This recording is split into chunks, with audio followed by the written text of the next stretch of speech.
don't get to be creeped out by your own daughter after you raise her from the dead. Okay? It's an obligation that you treat her very normal. I feel like I'm leaving the house. Jesus. Okay, so I'm phenomenally late for this review, probably, because I think this movie is out of theaters already. Let me just check on my AMC app. But I'm reviewing Pet Sematary. Shit, my phone is gonna die. Yeah, I'm pretty sure it's not showing anymore, but it doesn't really matter because I wrote notes while I watched the movie. I'm just too busy and important to do this random hobby that I want to start. The music and sound effects, especially the crunch of the leaves, it's just a little overbearing. I mean, I guess the sound, music overall, not bad, but that sound is just a little too harsh, especially for jump scares, because the jump scares, there were too much, especially in the beginning, the first like first 2/3 of the movie, but they would have been fine because they would have just been something scary coming into screen if it hadn't been for the very loud noise all of a sudden. Listen, the thing that's coming onto screen is scary. You don't need to add the sound effect, okay? You can just have the music heightened slightly, okay? I get it. It's a scary thing. And then the other biggest problem that I probably had is the whole sister plotline. The mother's sister who died. Oh boy howdy. Boy howdy. Did I just not like that entire plotline. I should actually preface all this by saying I have not read Pet Sematary. I don't remember really anything from the original like Pet Sematary movie either. I remember creepy little boy, he has a scalpel, he does the thing to the ankle. I remember that, but I don't remember anything else. So I don't know if this disabled sister plotline is in the original movie, the book, but I'm not a fan of it, to be honest, because it really makes what is essentially just a disabled girl look grotesque, and because she is grotesque and the grotesque is monstrous, she is creepy and evil when that's not cool. Based on that, also, the dialogue about the sister is also really just dumb.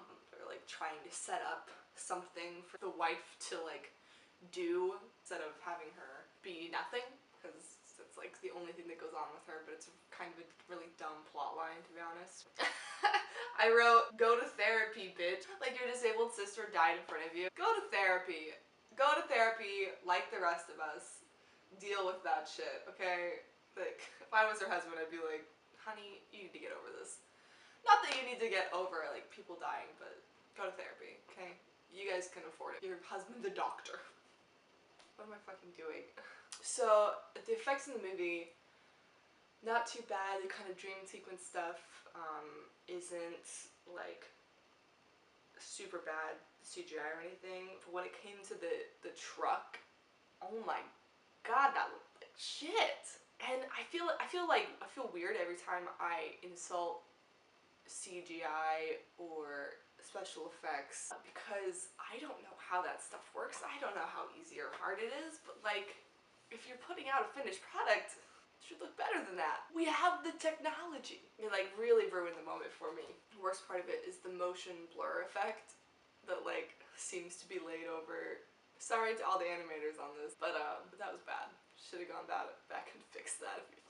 Back to the jump scares problem in the first half. I feel like with the second half, it relies on a kind of atmospheric scariness because there's an undead child, and that's just generally creepy, and they can rely on that to be like, well, where is she? But they don't have an undead child in the first parts, so they have to rely on jump scares that just don't hold tension the way that there's an undead child running around. Who are they? We don't know. I think it's just a problem with that structure, kind of.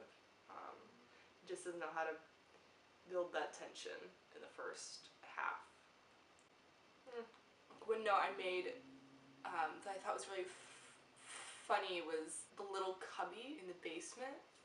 where like I think he finds her hiding. We've never seen it before, but like the way that it's filmed, it's like we're supposed to know that it's already there, like it's a callback. But I'm pretty sure I don't remember that little cubby in the basement. I was watching it and I was like, was I supposed to know? Why would I remember that piece of the building that you've never shown me? And it's the same kind of weird. Probably, I feel like it's maybe in the editing, maybe there was something earlier in the movie that like referenced the cubby, but they do the same thing with the scalpel. She like goes upstairs, pulls something out from under the bed, opens this little wooden box or something, and it's like a scalpel in there, and you're like, oh my god, the scalpel. It's like, if I didn't know anything about the original, I'd be like, why did she have a scalpel? Why is she getting a scalpel? What? She can't reach any of the knives in the kitchen? It's not referenced beforehand, but like she pulls it out and it's in this like special fancy box alone. Like it's an important thing, but like we've never seen it before. It's only special because we know that Gage used it in the original movie. It's interesting watching a movie that knows that you know what's going to happen. Because even if you're like me and you don't remember anything else about Pet Sematary, you probably remember that a little boy comes back from the dead and he's got a scalpel. So like when we come to the scene where, don't remember his name, old man gets his ankle cut, like we know it's coming, so they have like a trick moment where he's like walking up the stairs and he walks into the bedroom. I don't remember where the ankle cutting happens in the original movie, so I was like really like, oh, I don't know where this is gonna happen. I kind of assumed on the stairs because in the trailer they have her like peek out from the stairs in a little mask or something. But they have this trick shot set up where, oh, is she under the bed? Is she gonna cut him from under the bed? And he like flips up the thing and she's not under there. And then he like sighs and walks back downstairs and there she is. So it was really interesting because the movie knows, everyone in the audience knows, we all know. Okay, are they gonna do it right now? Because we know exactly what would happen if they chose to use this moment. But because everybody already knows, they can't do it the first time. They have to do it a second time so that it still surprises us, which just comes off very weird. I don't know if it's a good or a bad thing. My favorite line delivery is from the dad when the little girl murders mom, like goes downstairs or something and sees her dad again, and the dad goes like mildly annoyed. What did you do to mommy? What did you do to mommy? You fucking stabbed her mother to death. And you know that just somewhere deep in your mind. And you only seem mildly annoyed. Sorry to the actor, but that line delivery was terrible. So I think in the end, the first half of the movie doesn't have the atmosphere because of the undead daughter. So it relies on kind of jump scares that are not actually scary, kind of dream visions, which I thought were interesting, but not good enough to kind of carry the tension. And then they also use a bunch of the disabled sister being creepy and weird and flashbacks, and just don't find that scary because I see what it is without the horror filter on it. So that doesn't really carry the tension for me at all. And nothing actually scary happens in the first part. What I do find interesting is the very ending.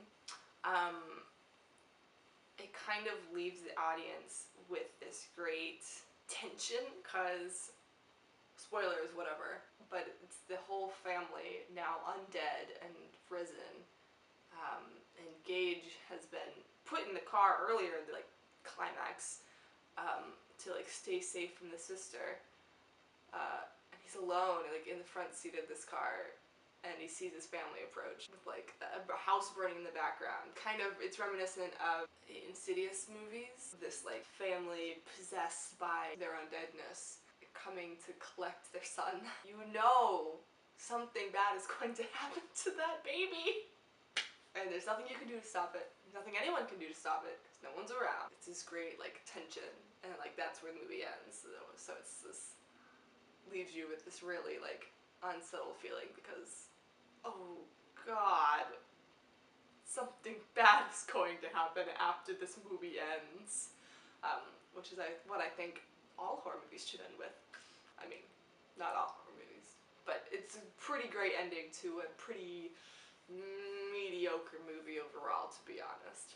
The trailer gives away way too much information about who's gonna die, about the little girl, but I understand why, because nothing scary happens in the first half, so they can't tease the audience for the first half of the movie. They have to tease them with the horror elements, which are all in the spoilery second half. So, whatever. The biggest, well, I probably already said that, but a problem that I have with the movie, why it's kind of ends up being mediocre, is because this is a movie about people dying and coming back, mostly children.